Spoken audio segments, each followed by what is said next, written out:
Prices are up and so are the rates. Toronto real estate market had a great 5 months run, but is the market about to turn? Hi, welcome back to the channel. My name is Delia Amrad. I'm a real estate broker here in the Greater Toronto area.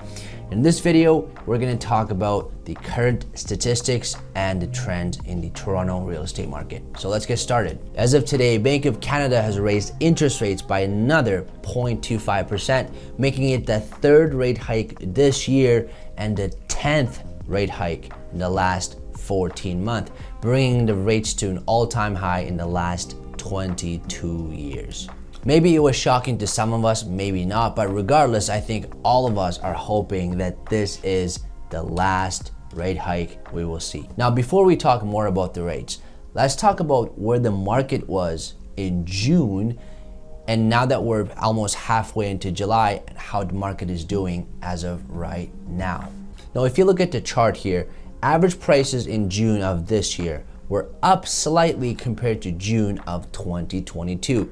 Now, if you compare the average price of June this year to 5 months prior or to January, we're actually up almost $150,000. Not only that, the average days on the market in June of 2023 has gone down compared to June of 2022. So in other words, not only are homes selling for more money, they're also selling for a lot faster. So far, so good, right? Well, you see, when you're reading these reports, it's easy to get lost in the numbers because some aren't being compared apples to apples. So if you really want to have a feel for what's actually going on in the market right now, you got to dig a little deeper into the stats.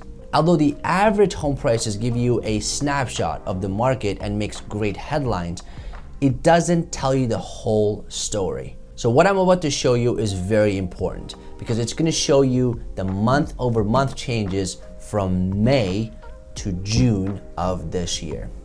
So if you look at the average prices of June of this year being $1,182,000 versus May $1,196,000, it's comparable. It's almost the same. And if you also look at the number of new listings, we've had 15,865 new listings in June of this year versus 15,194 the month prior. Again, the new listings have crept up just a little bit, but very comparable from a month-over-month basis. Everyone following? Now here's where it gets fun. This means we've had the same number of sellers in May as we did in June.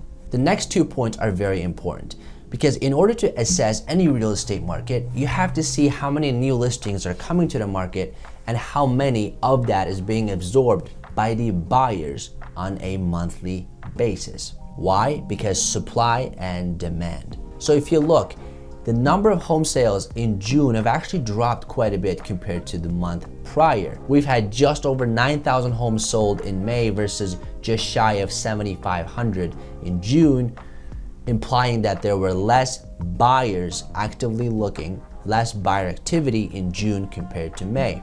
If you look at the active listings, we've had 14,100 homes actively for sale at the end of June versus 11,868 at the end of May. So what does this all mean? This means that we've had the same number of sellers in June as we did in May, but the number of buyers have gone down drastically. So in other words, the active listings have gone up because not all the listings got absorbed at the same rate as the previous month, meaning the supply has gone up while the demand has gone down. Now that we're almost 2 weeks into July, we now have enough data to look at and compare them to the previous month.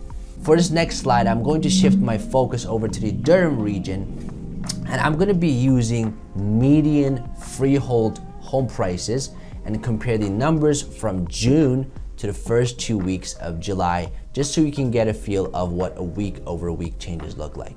Ignore my ugly Excel chart here, but I want you to focus on the numbers because median prices across Durham have been going down while the inventory keeps rising.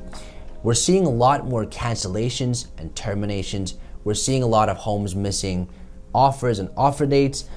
Almost every day I get a call from 2 or 3 different agents asking me for feedback on their listings that I've showed earlier in the week. And I do speak to a number of agents throughout the week, and everyone seems to be saying, yeah, the showings have slowed, the buyer activity has slowed, perhaps it's a buyer fatigue, perhaps it's a nicer weather, but we're not seeing as much activity as we did in the prior months.